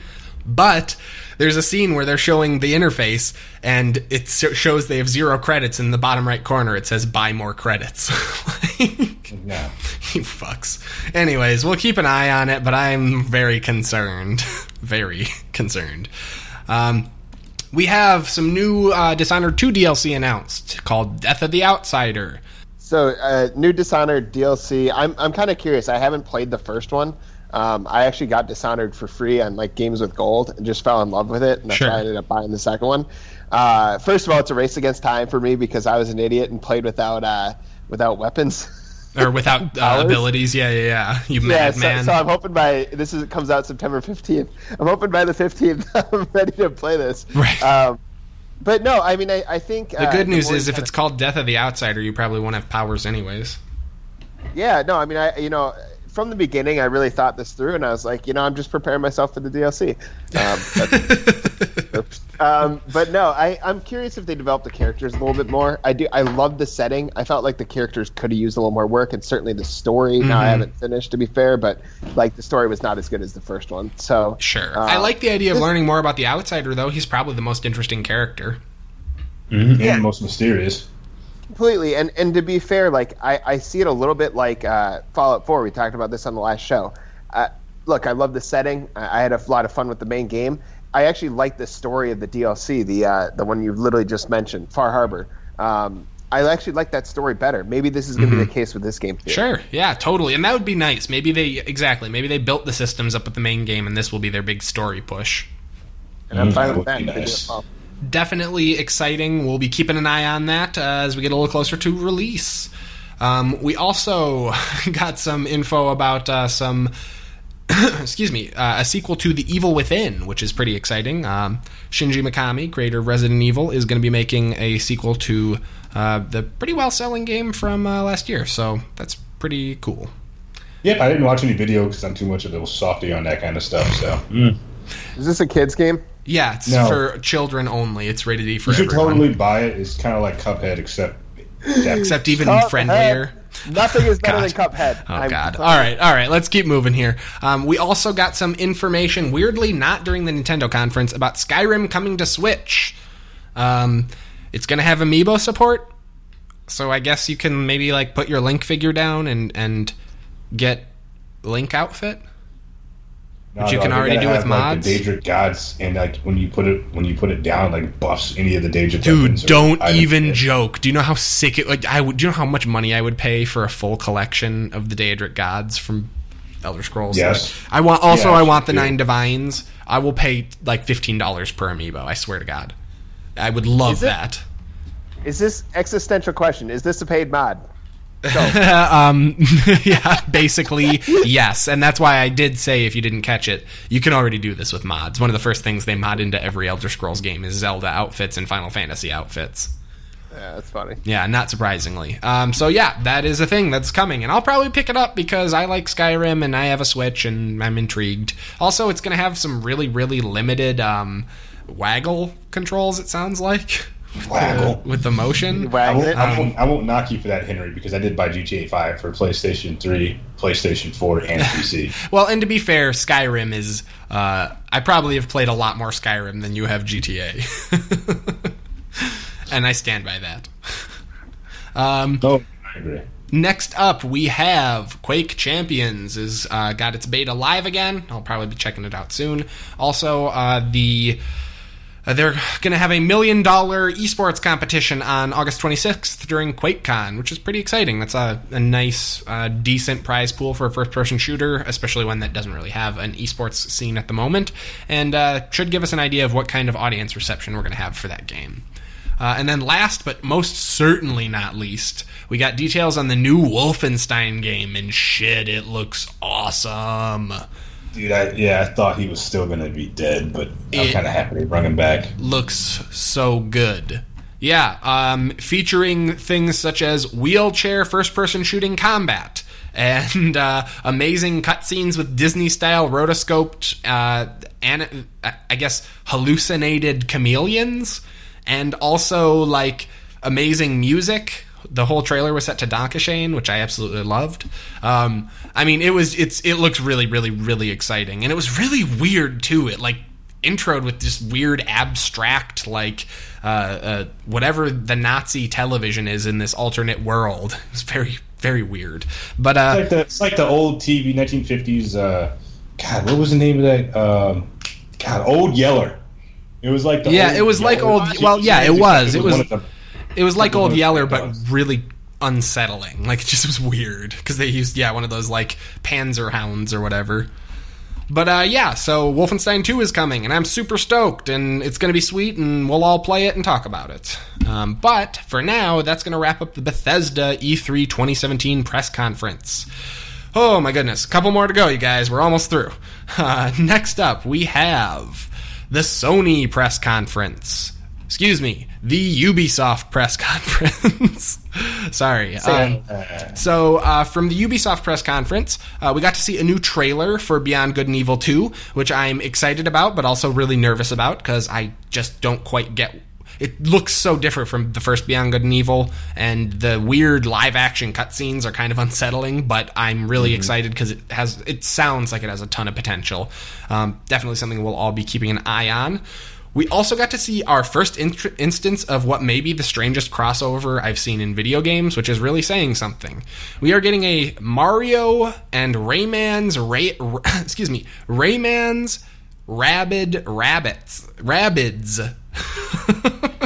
crossover. You guys know the Rabbids? It's like the closest. It's like what they based the Minions off of. Yeah, it's those weird, dumb white rabbit things from the weird Rayman spin-off party games they've tried making. Well, they're going to be doing a crossover with Mario in the weirdest way possible. How is that, you ask? Well, it's a kid-friendly version of XCOM.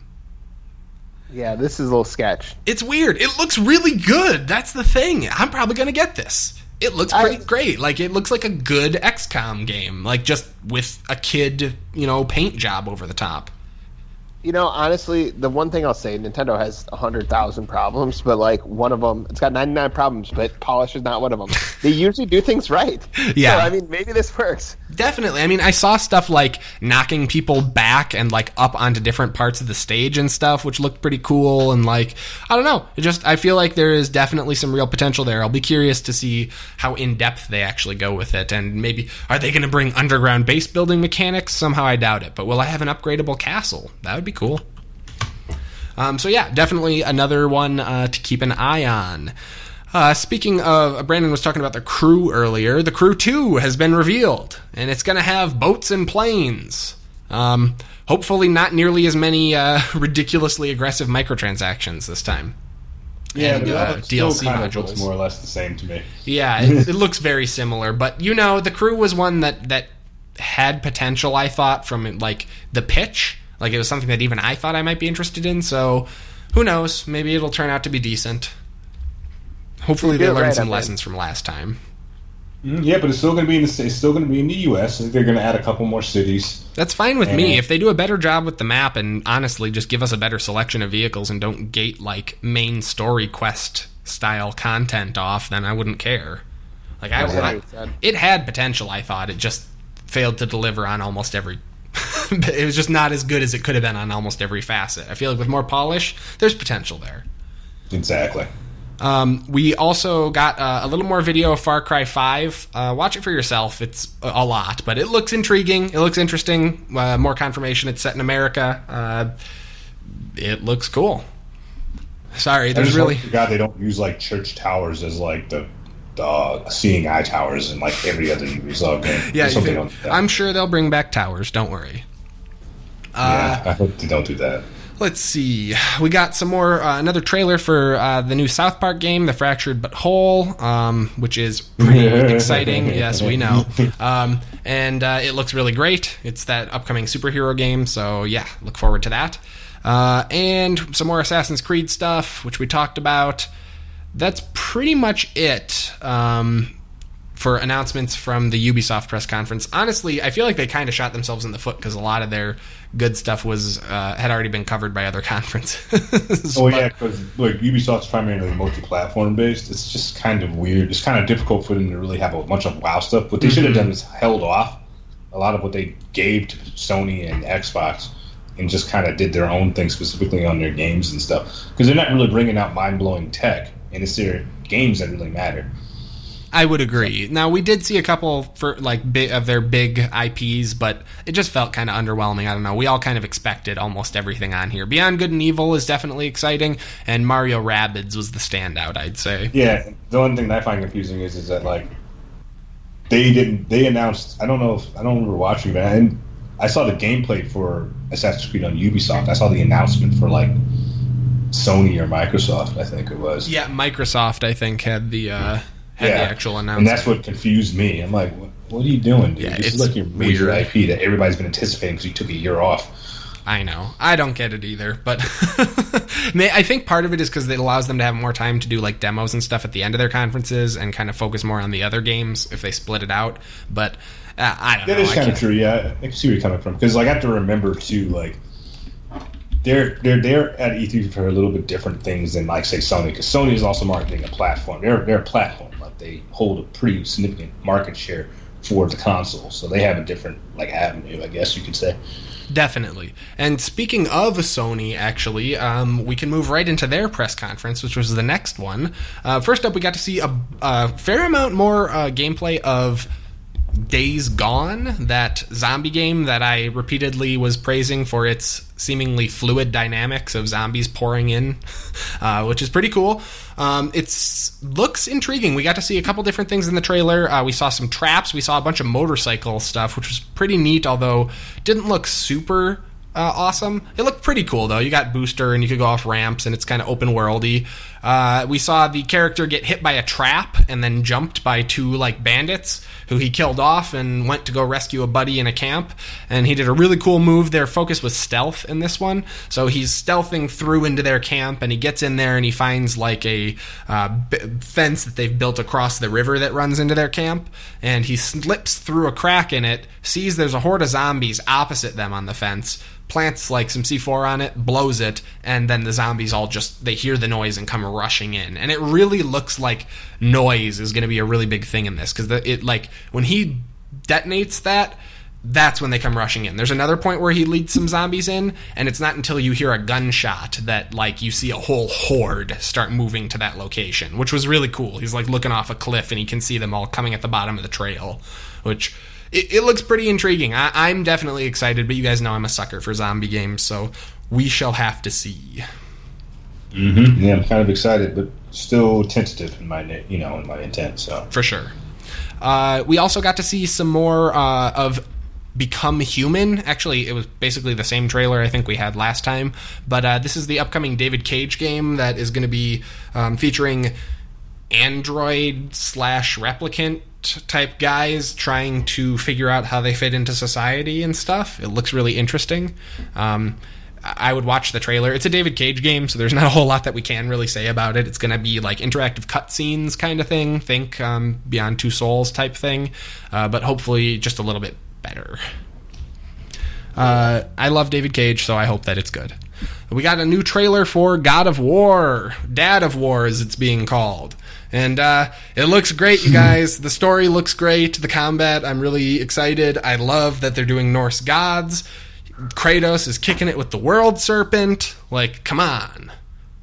For what it's worth, I was on Twitter at the time this was revealed, and literally this got more reaction than anything else at the Sony press conference. Well, yeah, bro, Dad of War. War games for God knows how long. And it's like Dad Kratos, which is amazing, and everyone loves it, and I know I do. And the kids all like, do you not like me because I'm not like you? I know the truth. And you know Kratos is going to be like, I'm going to teach you how to be like a real man.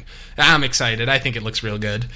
But I probably won't get to play it unless I play it on Brandon's console, because I'm sure it's going to be a PS4 exclusive. And that is shacked up in my room so hard right now. Yeah, no kidding. Speaking of PS4 exclusives, we're getting a remake, another remake of Shadow of the Colossus, and it looks fucking good. They are doing an HD remake where they're redoing a bunch of the models and textures and stuff, not like the kind of half-assed HD upgrade they did a year or two ago. And yeah, I mean, this looks really promising. This looks like the kind of thing that maybe you could show to, you know, the younger generation of gamers to give them a little history lesson and have them actually appreciate it for once. Because part of the problem with showing a lot of that stuff is, like, it does not age well. And so hopefully the mechanics will age well enough along with the HD up-res that people will be able to, like a whole nother generation, will be able to enjoy what is a massive classic in, I think, a lot of people's opinions. Says, back in my day, we had to climb our enemies and kill them. We branded their heads and we liked it. Old man Brandon. That's so good. But yeah, so that is... Yeah, that is definitely very exciting. We're getting an expansion to Horizon Zero Dawn. It's going to be a snow expansion. Yeah. Probably some more story stuff. Actually, it's supposed to be very heavily story-based, but not a lot of detail on that one. Here's another weird one. Remember how I said that Skyrim would be coming back? Well, it's back again. Skyrim is getting a PlayStation VR release on PS4, which is weird.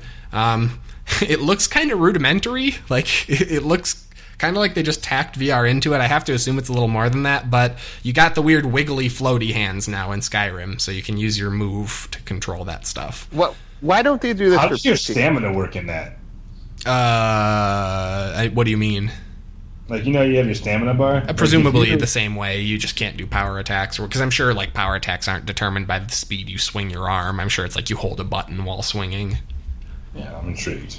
It'll be interesting. I have a feeling it's going to be pretty rudimentary. It's going to be kind of like tacked on is my thought. But, Tom, what were you going to ask? Why don't they do this on PC to allow more people to play VR? I mean, a lot of this is on PC. Doom VR and Fallout 4 VR are coming to the Vive.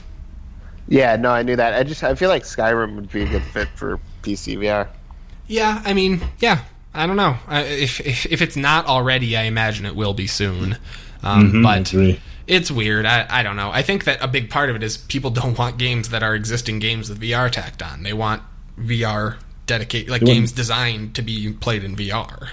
New IPs. Yeah, I have questions about how all of these ports are going to work. Like Doom, it looks like is going to have its own new single player campaign. So that's always interesting.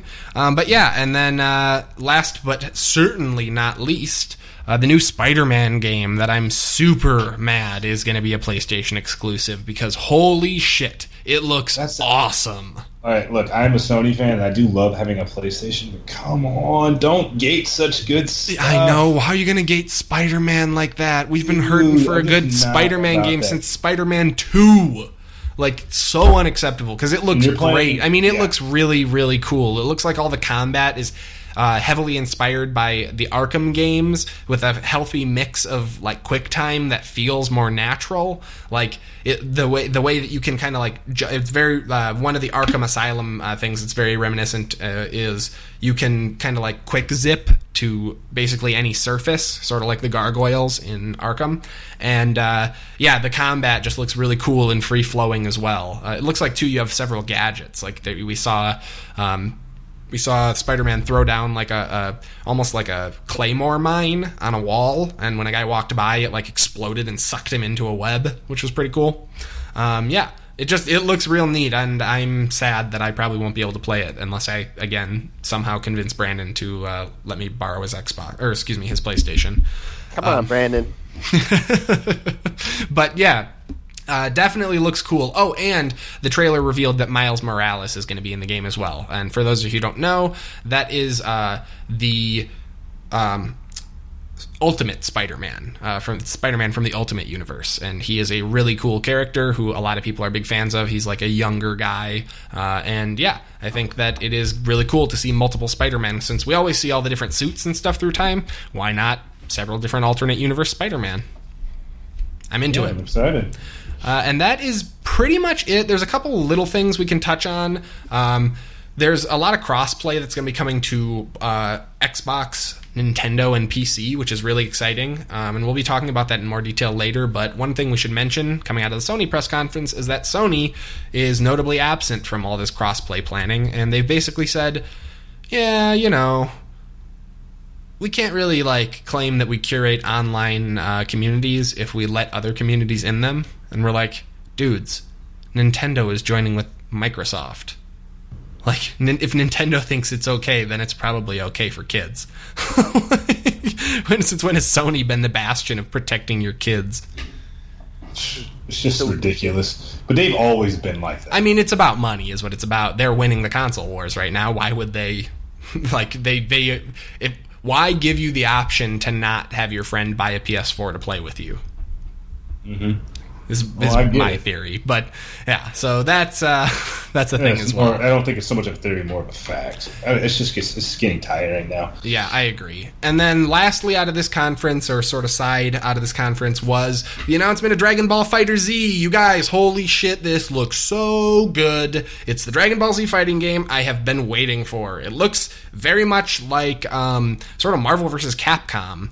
Where you have a tag team of 3 heroes fighting against another tag team of 3, and you go until one team has been fully defeated. And holy shit, that art style. For real. It is like crazy 3D cel-shaded, but the way that they've lit it, and the way that they shoot it, I guess, or the way the engine works, you could take a screenshot of that game at any time, and it would look like a 2D side-scrolling game with sprites.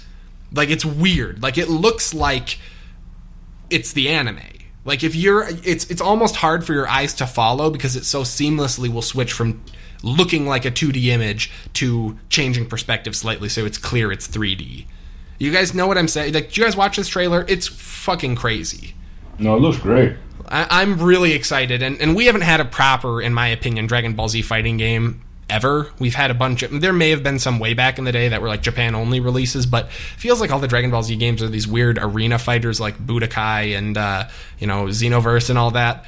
I love that we're going to get a real fighting game, a more traditional one. Maybe one that we could actually see tournament play in, ? Who knows? Mm-hmm. But definitely something I'm super excited about and will be picking up when it comes out. All right. Here we are at the end. Last but not least, we have the Nintendo press conference, and we don't need to cover everything on it because there was a lot of stuff that is not that exciting. But the big news is Metroid Prime 4 is coming to the Nintendo Switch. Hooray! Yep, that's accepting. Yeah. It has one go ahead. Legitimate question: should they? I don't know why this always is, but with Mass Effect, they cut off the trilogy at 3 and started over. Is this a game that they should kind of reboot a little bit, or do you think forward? I think it is going to be a reboot because 1, 2, and 3 are the same game retread 3 times. In particular, 2 and 3 are almost the exact same game. I think it's going to be so different that it basically will be standalone. I mean, remember, all the Metroid games are really standalone. Generally, the stories don't tie together. They do a little bit in Prime, but it's not like you had to play each one or anything like that. It's not really... Those aren't really that kind of game. It's more of an action first-person shooter. I mean, story is is weird in Metroid games. Story is it's kind of Dark Soulsy, where you have to really pay attention and read item descriptions and stuff to really understand what's going on anyways. So I don't know that the Metroid Prime games needed to stay as a trilogy per se, though I can see where you're coming from. I think the key thing is they want to keep the Prime name because it's got some good vibes associated with it, and also because when they say we're releasing a new Metroid game, I'm like, oh god, you're not going to try to make another Other M, are you? When you say I'm going to make a new Metroid Prime game, I know exactly what you mean, and I'm comforted. It's a good point. So that's just my thought on that. Also, from Metroid, they made a Metroid 2 remake that's going to be coming out for 3DS. That's something that I'm going to probably jump into, because I'm getting a new 2DS. That's interesting. I don't know if I will pick this up. I actually really don't like how it looks. It's a weird 2.5D thing they're doing, and they're adding in a bunch of stuff from Other M, like counterattacks and stuff. We'll have to see, but I'm a little nervous, especially maybe it was just because the trailer was blown up on my, large monitors, but it did not look good either. Like, I don't know about the art palette or the, actual, pixel count, because I could see some real jaggy edges. I don't know. I'll have to keep an eye on this one, but I'll be honest, I'm also a little bit jaded because the fantastic Not Another Metroid 2 remake came out, remember, earlier this year, and got a C&D from Nintendo, and that game was fucking fantastic, and I bet it got a C&D because this was in development, and I don't think this is better. What if this game's that game? It's not. They showed video of it. It's more of a remake. But yeah, I wish it was that game, because that game, in my opinion, was evoking what people really want, which is the true side-scrolling Metroid games. They don't want these weird 2.5D. Stop trying to update Metroid. It's like Castlevania. Just keep making side-scrolling ones and people will be happy. It's like this new Pikmin. How the fuck do we need a 2D Pikmin? Just make a new IP or give us a Pikmin game. Anyways, sorry, we're running long, so I really gotta hurry up here. We got a new Kirby game coming. Looks really good. It's coming to Switch. Hooray! It's gonna have features similar to Kirby's Kirby's Kirby and the Crystal Shards for N64, where you can combine powers and stuff and also recruit enemies to fight with you. So you can throw a little heart at them and they'll join your team. Up to 4 members can join. And then you can do special stuff like I'll hold hands and roll in a ball and stuff like that. It looks like a lot of fun, and I'll definitely be picking it up because Crystal Shards is my favorite Kirby game. Next up, the Breath of the Wild DLC. We got some more detail, but nothing we did not know. Just they were hyping it a bit. We do know that the next DLC is going to heavily focus on the champions from the game, and that the champions are getting amiibos, but we don't know what those are going to do. Also, you guys, I can't believe it happened after I bitched so much last week. It must be because of me, right? There's a new core Pokemon game announced for the Switch. So I was bitching last week about how, the only Pokemon game's Pokken Tournament. What the fuck? Well, they are making a core Pokemon game for Switch. We don't have a release date on it yet, but that is very comforting. We'll have a proper... If you're wondering what I mean by core, it's not going to be Pokemon Mystery Dungeon. It's not going to be like Pokemon Puzzle Quest. It's not going to be anything like that. It's going to be like a Pokemon version, like a proper, full Pokemon game, which, thank God. Rocket League is coming to the Switch, and it's going to have that cross-network play, which is really awesome, because I'm not going to buy Rocket League on my computer. You know where I might buy it? Something that has a dedicated controller. Plus, I could play with, my little brother or even Brandon on their PCs on my Switch, so that's pretty cool. Mario Odyssey, we got to see a bunch more gameplay on this, and this is really exciting. I don't know about you guys, but we got to finally see Mario, how the new mechanics work. Apparently anything Mario throws his hat at, he can control, including, as it opens the trailer with, a Tyrannosaurus Rex. My cousin played this game, and I just read his little impressions, and honestly, I think they're doing this right. It seems sweet. Nice. Yeah, it does look really good. For those wondering, Tom likes to joke that Jason Schreier of Kotaku is his cousin. But yes, it does look... it looks really intriguing. I'm excited. I'm a little worried. It looks a little bit like a weird Japanese acid trip, but I'm hoping it'll be the good kind. Because, yeah, the new Donk City stuff, I'm kind of on the fence about. Isn't that the best kind of acid trip, though? Sure. I mean, I'm just saying, the new Donk City stuff looks a little weird and kind of open and, aimless. But the actual levels look really cool and well-designed. So I'll be curious to see how that hub world works. And then, besides that, I'm super interested. So... definitely something I will be picking up regardless, and I'll let you guys know at the end of the year when I can finally get it. Xenoblade Chronicles 2, Holiday 2017 is the release date. It is officially confirmed. I know a lot of people are really excited about that. If you don't know what Xenoblade Chronicles 2 is, you're probably not one of those people, because, yeah, this is definitely one of those cult classics. Fire Emblem Warriors. We got a new trailer. That's the new Warriors game. Think Dynasty Warriors style, but with Fire Emblem characters. That's also coming to the Switch this fall. And last but not... I'm excited about that, interestingly enough. That was one of the first turn-based RPGs I played. Fire Emblem? Yeah, I mean, I like Fire Emblem. I'm curious to see how it'll transition. As someone who owns Hyrule Warriors for the 3DS, I hope they put a little more effort into it than that. And then last but not least, for the E3 conference, we had a new Yoshi game announced for the Switch. It looks very reminiscent of Yoshi's Story. It's got a lot of the, and Yoshi's Epic Yarn, I suppose, where it's got a lot of the kind of hand-done cardboard diorama-style backgrounds and stuff. And the big new mechanic in this one is when you ground pound on the actual stage, it flips 180 degrees. And so you can go, like, behind the background and stuff like that. It looks neat. I feel like I've seen that before in other Mario, like Paper Mario games and stuff, but not as like a core mechanic. I don't know that that's necessarily something that I'm like, oh, I can't wait to try that out. But I do love Yoshi games, so I'll probably give it a check. Should I buy a Wool Yoshi? This is an official announcement. Yeah, it's $20. I'm it. buying it. Is it an amiibo? Yeah. Then double do it. Yeah, the that's one of the most popular amiibos too. Actually, I'm pretty sure because it's also, made of yarn. Yeah, no, it looks cool. I don't even have like a Wii or anything. I'm just gonna steal it and activate it on my Switch. That's the take team. Yeah. Probably get a custom Yoshi skin when this new game comes out. Anyways, though, that is pretty much going to do it for this week's episode. As I'm sure you guys can tell, the show has been procedurally generated. We hope you've enjoyed listening. You can please be sure to check us out on Zone Coverage and also on iTunes, where you can leave a rating or review. You can also follow us on Twitter at PG_show, or if you prefer to watch the show on YouTube, you can check out my channel, lesser.noob, that's N00B, or just search Henry Plays. This week I've been mostly checking out my new Pirate Evolve deck, which is quite a bit of fun. It's a mashup of my, of course, Pirate Warrior and my other favorite deck from this expansion, the Evolve Shaman. So yeah, there's a couple episodes up of that as well. Anyways, we hope you've enjoyed our roundup of this year's E3 event. Thank you guys so much for listening, and as always, game on.